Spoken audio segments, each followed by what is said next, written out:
Halo sahabat yang dikasihi Tuhan. Hari ini kita akan membahas salah satu ayat yang sangat menghibur di dalam Alkitab, yaitu Matius 11 ayat 28. Marilah kepadaku, semua yang letih lesu dan berbeban berat, aku akan memberi kelegaan kepadamu. Pernahkah kita bertanya, mengapa Yesus mengucapkan kata-kata ini? Mari kita kembali ke masa 2000 tahun yang lalu.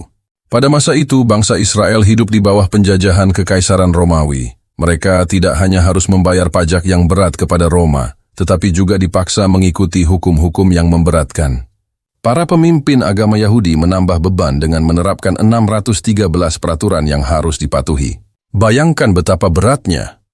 Masyarakat biasa harus berjuang mencari nafkah, membayar pajak ke Roma, memberikan persembahan ke Bait Allah, dan masih harus mematuhi ratusan peraturan keagamaan.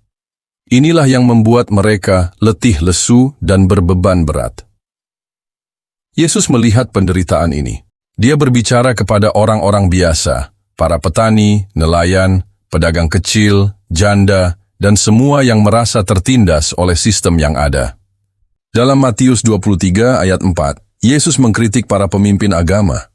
Mereka mengikat beban-beban berat dan meletakkannya di atas bahu orang, tetapi mereka sendiri tidak mau menyentuhnya. Tapi perhatikan, Yesus tidak hanya berbicara tentang beban fisik.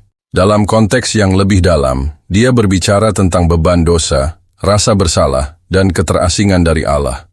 Yesus menawarkan jalan yang berbeda. Dalam Matius 11 ayat 29 dan 30, dia melanjutkan, "Pikulah kuk yang kupasang dan belajarlah padaku, karena aku lemah lembut dan rendah hati dan jiwamu akan mendapat ketenangan. Pikulah kuk yang kupasang dan belajarlah padaku, karena aku lemah lembut dan rendah hati, dan jiwamu akan mendapat ketenangan.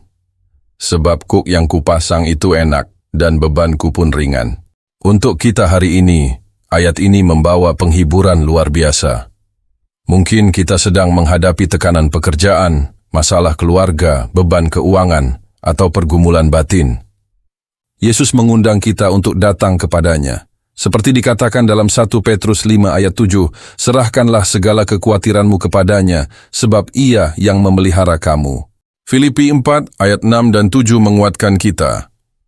"Janganlah hendaknya kamu khawatir tentang apapun juga, tetapi nyatakanlah dalam segala hal keinginanmu kepada Allah, dalam doa dan permohonan dengan ucapan syukur. Maka damai sejahtera Allah, yang melampaui segala akal, akan memelihara hati dan pikiranmu dalam Kristus Yesus."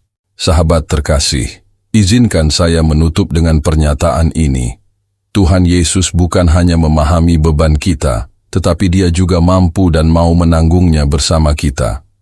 Dia tidak menjanjikan hidup tanpa masalah, tetapi Dia menjanjikan kelegaan dan damai sejahtera di tengah masalah kita. Terima kasih sudah mendengarkan. Jika video ini memberkati Anda, jangan lupa like, subscribe, dan bagikan kepada mereka yang mungkin membutuhkan penghiburan ini. Tuhan Yesus memberkati.